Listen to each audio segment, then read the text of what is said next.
A very warm good morning to everyone. Today we are going to discuss one another article that has appeared on the Kathmandu Post. This is the date February 21, 2026. Now the article says, here is the article. The article says about Musahar community. Life remains a daily struggle in Musar settlements of Budiganga. It is not about Budiganga alone. It is about all the Musahar communities and that of all the marginalized community in Nepal and India as well. Musahars especially live in Tarai region, eastern Tarai region and in Bihar in India. Their life is struggleful. They struggle a lot with government, with basic need, with basic infrastructure. They are not, having proper drinking water, proper defecation. All the things are deprived for them, and they are always overlooked by the government, by the planning committee. Let me tell you, Musar is one of the most marginalized community in Nepal because from centuries they are always doing a struggle. As they are looked as curse of humanity or things like that.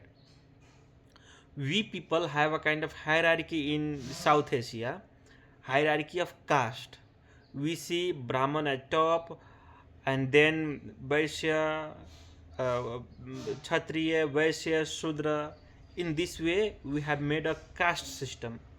That is a repugnance. It's a disaster for humanity. Look at the Western countries. You cannot find a single hierarchy over there in terms of people or women. They all are same, and that is one of the reasons how in Britisher could colonize India for a long period of time, for more than 200 years, because they used this caste based system. They started praising to those of high castes, or they started degrading those of low castes. This is one of the key, you know uh, key uh, key matter, or this is one of the key thing that was used by the Britishers to rule over India with full uh, strength. Now, let me talk about Musars. We people assume, without knowing, basically, without knowing anything, we assume traditionally or conventionally, we assume that Musars family or Musar are always eating rats. They are the caste of rat eating. Rodents are being eaten by the Musahars. But we overlook some of the things that they are also human. They are not having proper education, lack of even basic education, which is the cornerstone of the children. In the formative age, how children will perceive education, that is lacking in Musar community. Suppose in the formative age of children, if they are not having education, proper basic education, how will they look the world? How will they see the world? They always see in being in isolation, in silos, right? That is not good. They are always backed. They are never taken into mainstream developments.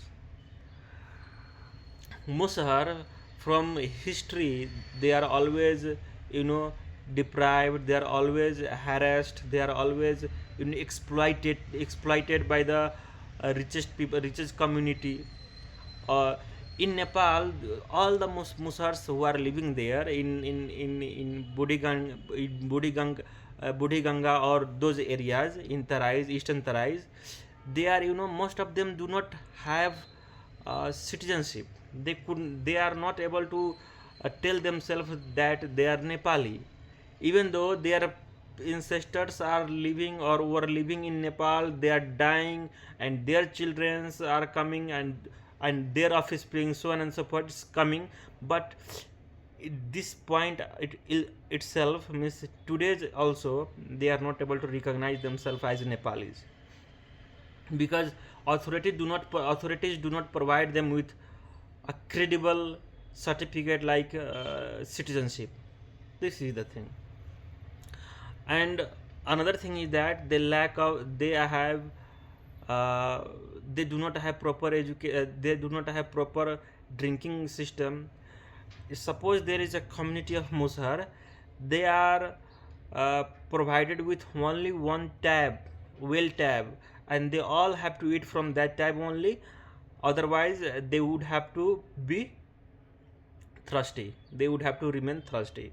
There would not be anything left for other resources to drink, because if they will drink from other sources from other houses, or from other communities resources, they would be either uh, they would be either killed, or they would be either beaten by other communities, because Musars are always looked a very low class of people, a very low grade of people.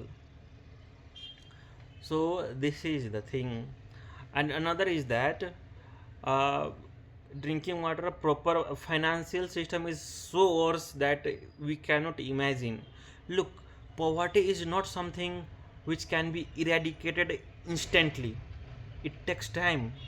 And if I am becoming poor, then my children will go, they will also suffer because of my poverty, because it is a kind of inheritance. I passed my inheritance to my children, and their inheritance to their offsprings.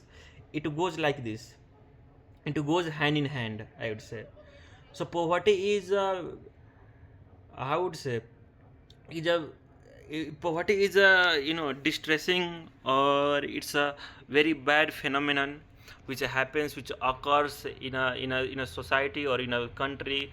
And all the countries, all the societies have to face poverty for a long period of time. There are so many agendas, so many schemes. Then only there, after the schemes are implemented, then only poverties are reduced. But it takes a lot more time than we think. It's a vicious cycle. In a vicious cycle, it circles. Means if I am poor, my children will be poor, and their children will be poor, and their all children will be poorer and poorer, if government do not intervene in it. Government must intervene and break the system, break the cycle of poverty, and provide with some benefits. In Nepal, so many things have been done and is being done as well by the government and by the local authorities, local governments. But these schemes which are supposed to bring those people who are under poverty line, or who are in need, it is always because of corruption, because of other bribe. Main people who are supposed to have the benefits of the scheme, they are hounded out from the scheme. They are they are left behind from the scheme. This is the thing.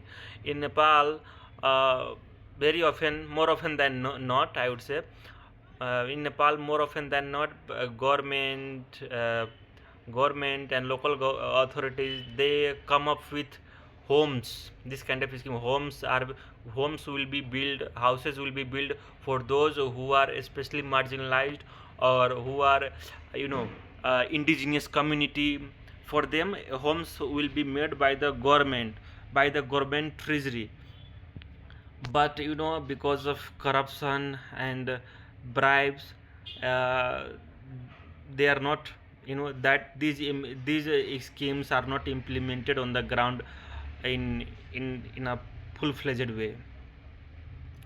Look, so many Muslims community, they are lacking land certificate. They do not have land, and if they do not have land, that land would definitely be claimed by other person. Because suppose I am living on this land, and this land is not mine, then definitely this land would be claimed by some other entities, maybe the government, maybe some other persons, right? So this is what goes this is what going on in every Musar settlements, or every indigenous settlements. They are living for decades, for centuries on the same land, still they are not able to claim their own land, and those land are claimed by some other entities, and more often than not they are threatened to evacuate those lands, they are threatened to remove, or go away from that land. So these are the thing I would say. What would be the straightforward, what would be the mitigation process, or what would be the how to curb such kind of poverty, how to bring them in the mainstream, how to bring marginalized communities, Musar communities in the mainstream. For that, so many schemes are there. First and foremost, no leave do not leave any single student or in a single child from education. Do not bar anybody from education. Barring from education is you are killing, or you are murdering a person, you are murdering a child, or you are murdering the nation's life, right? So do not bar anybody from the school or from the education, and do not be let those people do not face discrimination in the school, because sometimes it is the teacher itself they discriminate between those marginalized community and those are from richest community. The teacher itself they discriminate, they they bar them from drinking waters. They do not drink from that tap. You should be drinking from your own pots, like this. So that kind of instances must be taken into consideration and must be worked upon. And sometimes it is the student also who make some kind of discrimination or derogatory words, they abuse sometimes. So for that, stringent rules and regulation must be enforced into the school or into the colleges or into the any educational systems, and then only all the marginalized community would be able to reach or go to the educational temples. And this article is also talking about one interesting thing. Here a political party, I do not know because it is not mentioned which political party. Let me show you. Where is it?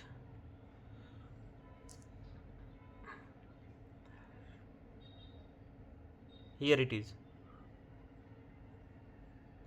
We would have preferred proper drinking, proper drainage and a water tap over a temple and the roads, said somebody, referring to a political party built temple dedicated to Musar deity. Look, this is also something which is not good for Musar family or anything, or any community for development. Building getting fund from the governments, getting funds and building it, or expanding it unnecessarily. They are making temples for the deities who are associated with Musar community. That is not good. You must have utilized those resources, those monies, to build a proper drainage system, a proper drinking water system, or a reservoir over there for the Musar community. That's how they could, at least they would not struggle uh, further for the health issue, or for drinking purposes.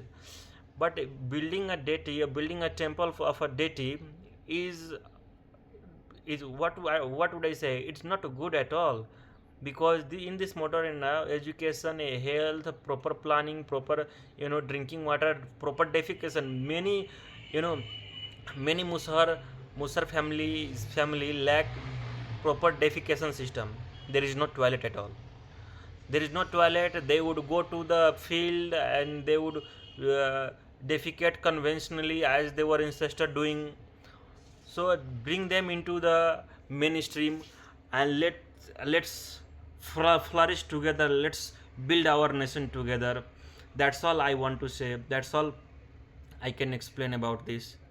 So government must intervene in Musar settlements, go into Musar settlements, at least provide them with a citizenship certificate, a land certificate, at least build 2 rooms or 3 rooms of concrete house or concrete, okay, and let all the children of Musar community come into school, and provide them with a better education system. Then only our nation can be integrated, and it would be united, and all the people, all the means society, all the citizens would contribute equally to build our nation. That's all I want to say. Thank you for listening, guys. Hope you have understood it. Bye.